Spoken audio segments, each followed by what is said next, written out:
ஊரக வேலை உறுதி மற்றும் வாழ்வாதார திட்டத்தின் கீழ் வேலைவாய்ப்புக்கான உரிமை என்ற அடிப்படையில் இல்லாமல் ஒன்றிய அரசால் நிர்ணயிக்கப்பட உள்ள உத்தேச ஒதுக்கீட்டின்படி வேலை வழங்கக்கூடிய நிலை ஏற்பட்டுள்ளது. எனவே தங்கள் அனுமதியோடு இப்பேரவையில பின்வரும் தீர்மானத்தை நிறைவேற்றி தருமாறு கேட்டு நான் முன்மொழிகிறேன்.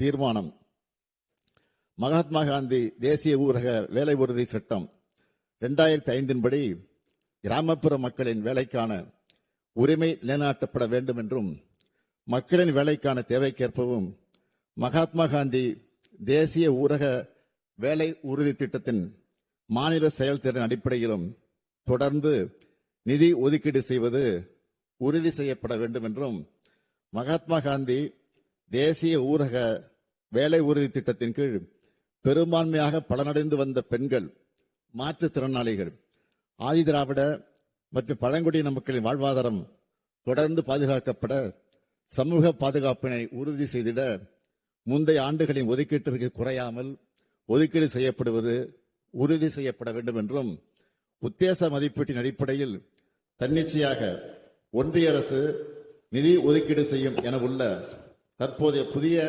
நடைமுறையை கைவிட்டு ஏற்கனவே மகாத்மா காந்தி தேசிய ஊரக வேலை உறுதி திட்டத்தின் கீழ் பின்பற்றப்பட்ட வேலைக்கான தேவைக்கேற்ப நிதி ஒதுக்கீடு செய்யும் நடைமுறையை தொடர வேண்டும் என்றும், மேலும் கூட்டாட்சி தத்துவத்திற்கு மதிப்பளித்து மாநிலங்களுக்கான ஒதுக்கீட்டினை வேலைக்கான தேவைக்கேற்ப பகிர்ந்தளிக்கும் வழிமுறையை மாநில அரசை வகுத்துக் கொள்ள அனுமதி அளிக்க வேண்டும் என்றும், இப்புதிய திட்டத்தில் மாநில அரசின் நிதி பங்களிப்பு 40% உயர்த்தப்படுகையில் மாநில அரசின் நிதி சுமையை கணிசமாக அதிகரிப்பதாக உள்ளது.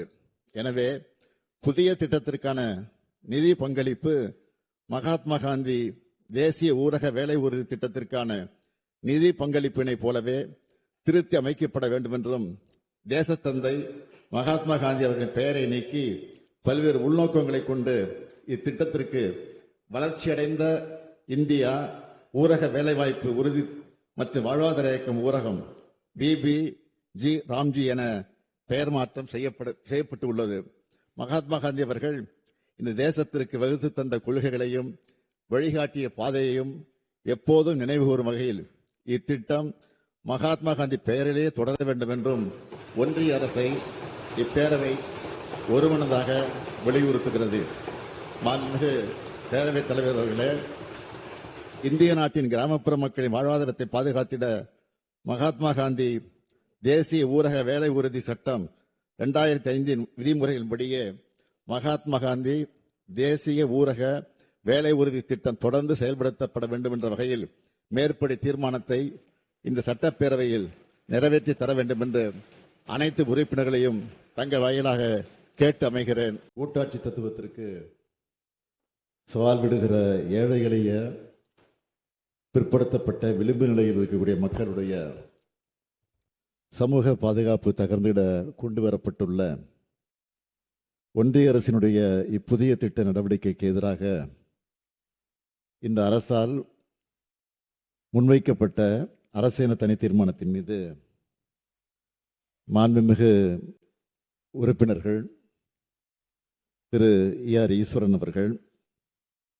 முனைவர் ஜவஹர்லால் அவர்கள், திரு கு சின்னப்பா அவர்கள், திரு கே மாரிமுத்து அவர்கள், திரு மா சின்னதுரை அவர்கள், திரு மு பாபு அவர்கள், திரு GK மணி அவர்கள், திரு கு செல்வ பெருந்தகை அவர்கள், மாண்புமிகு எதிர்க்கட்சியினுடைய துணைத் தலைவர் ஆகியோர் தங்களுடைய கருத்துக்களை தெரிவித்திருக்கிறார்கள்.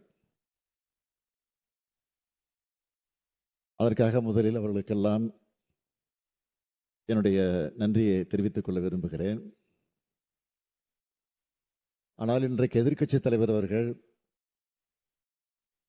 பிரதமர் அவர்கள் வருகிற காரணத்தால் அவரை சந்திக்க சென்றிருக்கிறார். இதே கருத்தை அவர் சந்திக்கிற போது எடுத்து சொல்வார் என்ற நம்பிக்கை, எப்படி எதிர்க்கட்சி துணைத் தலைவர்கள் இந்த தீர்மானத்தின் மீது எடுத்து வைத்த கருத்துக்களை அதையே அடிப்படையாக வைத்து நிச்சயமாக வழிமுடிந்து பேசுவார் என்று நான் எதிர்பார்க்கிறேன். நான் மட்டுமல்ல, இங்கு இருக்கக்கூடிய நீங்களும் எதிர்பார்த்து காத்திருக்கிறீர்கள். தமிழ்நாட்டு மக்களும் காத்து கொண்டிருக்கிறார்கள். எனவே எதிர்க்கட்சி துணைத் தலைவர் பேசுகையில் ஏதோ ஒரு தோற்றத்தை உருவாக்கக்கூடிய வகையில் இந்த தீர்மானம் இங்கே கொண்டு வரப்பட்டிருக்கிறது என்ற ஒரு செய்தியை இங்கே எடுத்து சொல்லி பதிவு செய்திருக்கிறார். ஆனால் கிராமப்புற மக்கள் என்ன சொல்கிறார்கள் அதை அவர் முதலில் தெரிந்து கொள்ள வேண்டும் என்று நான் இந்த நேரத்தில் கேட்டுக்கொண்டு, எது எப்படி இருந்தாலும் இதை பற்றியெல்லாம் நான் அதிகம் இங்கே விமர்சனம் செய்ய விரும்பாமல், ஆனால் அதே நேரத்தில் குறை சொல்லி இதை ஒரு தோற்றத்தை கொண்டு வருவதாக சொல்லி இருந்தாலும் அதையும் தயவுசெய்து இங்கே பதிவு செய்யப்பட்டிருக்கிறது. எனவே அதை நான் மறுக்கவில்லை. இருந்தாலும் நாம் கொண்டிருக்கக்கூடிய கொள்கைகளை ஏதோ உறுதியாக இருப்பது போல தோன்றுகிறது. அப்படி தோன்றக்கூடிய அதை உறுதி செய்யக்கூடிய வகையில் நிச்சயமாக மாண்புமிகு பிரதமரிடத்தில் எதிர்க்கட்சி தலைவர் அவர்கள் என்று எடுத்துச் சொல்வார் என்ற நம்பிக்கையோடு இந்த தீர்மானத்தை பேரவைத் தலைவர் அவர்கள் நிறைவேற்றி தர வேண்டும் என்று கேட்டுக்கொண்டு அமைகிறேன். நன்றி. மாண்புமிகு முதலமைச்சர் அவர்களின் தீர்மானம் பேரவையின் முடிவுக்கு விடப்படுகிறது. ஏற்போர் ஆம் என்க, மறுப்போர் இல்லை என்க. மறுப்போரே இல்லை என்று கருதுகிறேன். மறுப்போரே இல்லை. தீர்மானம் ஒருமனதாக நிறைவேறியது.